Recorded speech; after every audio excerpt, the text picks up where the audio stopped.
Welcome to Improving the Core. Today it's a special episode because we're out here at Yuma Proving Ground with the MADIS team working on the system verification testing. And I have Maj Craig Warner, who was on the podcast last season talking about fuel and water, but now he's with the MADIS team. So he's going to tell us a bit about what we're doing here. Welcome to the show again. Thank you. Yeah, excited to be here. Lovely Yuma. It's only a little hot. Only a little. As they keep saying, it's not in the hundreds. Yeah. So we're here at Yuma doing SVT or systems verification testing for MADIS. That's correct. Can you give us a brief overview of MADIS and then what we're doing with system verification? So MADIS, we've got all of our fancy acronyms. MADIS stands for Marine Air Defense Integrated System. What is it?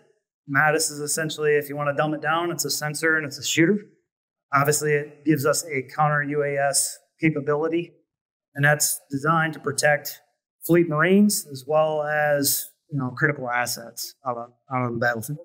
It offers us an active as well as passive sensing capability to detect, track, and ID threats, and then offers non-kinetic and kinetic effector solutions to defeat said named threats. Can you define what kinetic and non-kinetic means? Kinetic is, something that goes bang, right? As opposed to non-kinetic would be more in your electronic warfare spectrum of things. So system verification testing, what are we doing here? Well, we'll give kind of the summary note up front. This is the program office's final dress rehearsal, if you will, in advance of us going to operational tests. So our IOT event starts in June. So what we've done so far during this testing is confirmed our last batch of software updates from an engineer release that we had, as well as some remote weapons station software updates that we've had. So we've confirmed those while we're here. The Marines, the fleet Marines are here and they're operating the system. They've also been tracking UAS targets both day and night, and then had actual non-kinetic and kinetic engagements. Some of that may be heard while we're actually doing this podcast today in terms of the kinetic effector. Most importantly, though, is that the fleet Marine that's operating on the system is learning the system, number one. Number two, they're the same Marines that are going to operate the system during our operational testing. So they're getting time, experience on the system, and are also getting extremely valuable feedback. We, the program officer, are getting extremely valuable feedback for product improvements, planned future enhancements through the system as we proceed into full rate production and sustainment of the system. I heard somebody wanted to have cup holders, so make sure that's on the list. Yeah, we our human systems integration in the platforms, it's a little tight in there. I don't know if we can make that work. Yeah, maybe it's a consideration. Yeah. What do you hope to accomplish from SVTs? So the SVT gives us kind of the program office the warm and fuzzy going into IOT&E that we can hand the system off, because the program office literally hands the system off to McAtea and they conduct the operational test, and we're in observation mode at that point in time. They trace back against all of our requirements, documentation, P-spec, validate that the test procedures in fact achieve those. So we are doing that final sniff check on our side of the house. And then once we get it back, we do new equipment training. Or does it go through? Yes. I mean, normally you would run through this and you get your full rate production and fielding decision, and then you would kind of have your logical new equipment training. Because of the necessity to get this capability out to the fleet fast, everything we're doing is accelerated. We're doing parallel testing. We're running parallel net events. So, in fact, I can't remember off the top of my head, but we've got a net event kicking off here in June timeframe. So out at Camp Pendleton. So same time we're doing this, or IOT&E, we're actually connected. Makes it a lot faster. Yeah, you got to move. Yeah.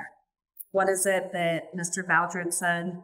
Now we're off running with scissors. Running with scissors. Yes. Accepting the risk. Yes. Everybody in the office is running with scissors. That's for sure. Well, we've already kind of talked about it, but what's next for MADIS? So coming out of our testing, right, logically, we're going to have to do some refurbishments of the system, continuation of nets. We got to ship these systems. These are going to third lab. And then our full rate production and fielding decision is slated for late fourth quarter, FY24.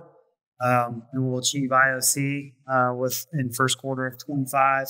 And then full rate production for the system, which is all of our production of this is going through Nywake Atlantic, runs us all the way through FY29.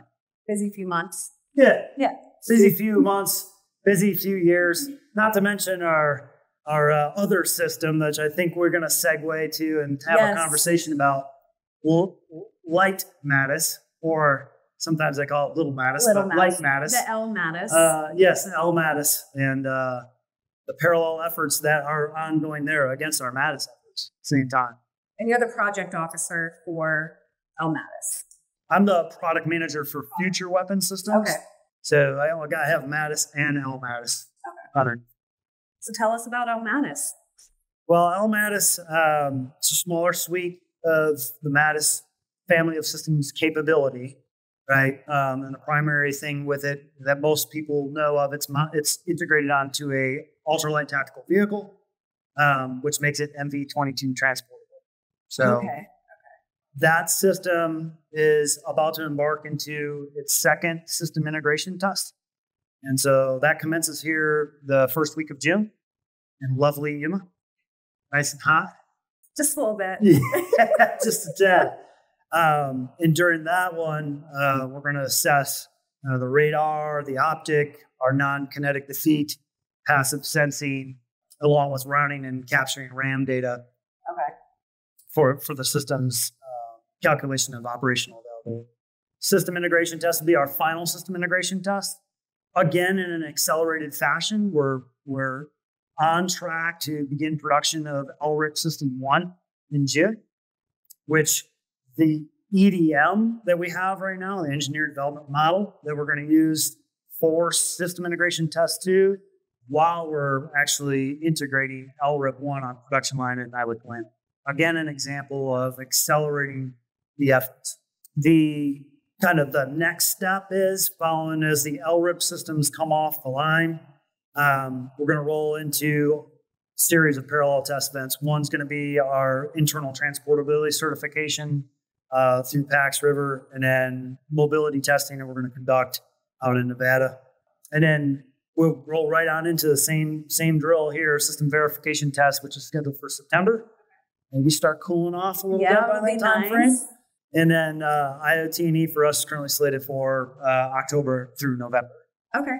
For the LMADIS system. Fielding decision, just based on the rolling into the holidays and associated reports coming out of IoT&E, is going to push into second quarter of FY25, and we're aiming to achieve IOC next quarter.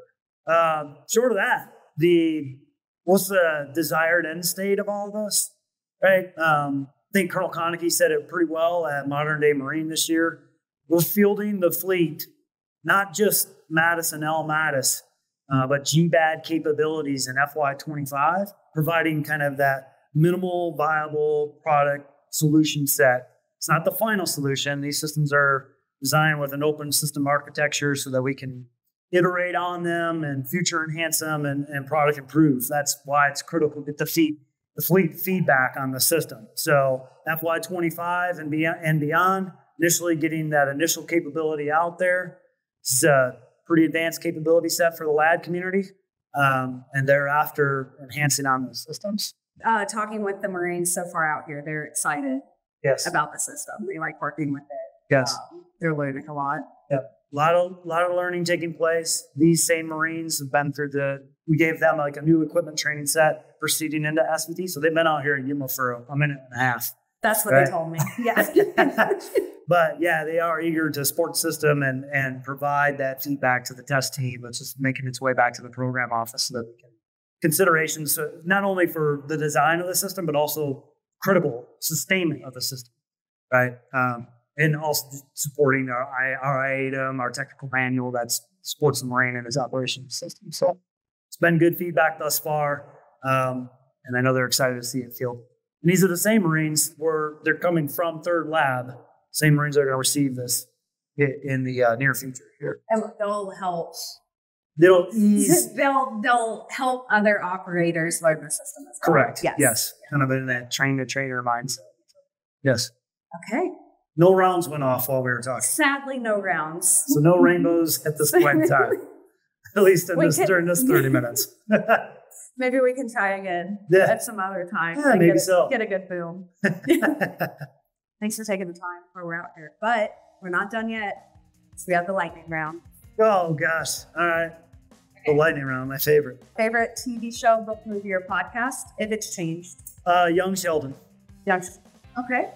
Respectable. Just finished watching it. Included here recently. So it's good. What is your must-have when going into the desert? Sunscreen for me. Look how pasty white I am. Same. Coke or Pepsi? Coke. Fully leaded too. I don't want none of that diet stuff. Okay. If you could have an unlimited supply of one thing, what would it be? Most people would probably say money, right? I would say time. It's not enough time. I like that. Kind of like Harry Potter, how Hermione has the little watch that she can turn it and time hop. There you go. That's what I'm talking about. Yeah. Well, thanks for coming on. Absolutely. Thank you for bringing me back on a second time around. Apparently, I didn't fail the first time too badly. Maybe I'll get you on for a third time. Ooh, I don't know. We might have to start charging that one time. We'll so. All right. Thank you. Bye. Thanks for listening to this week's episode of Equipping the Core. Don't forget to follow us on your favorite podcasting platform or on social media. We'd love to hear from you.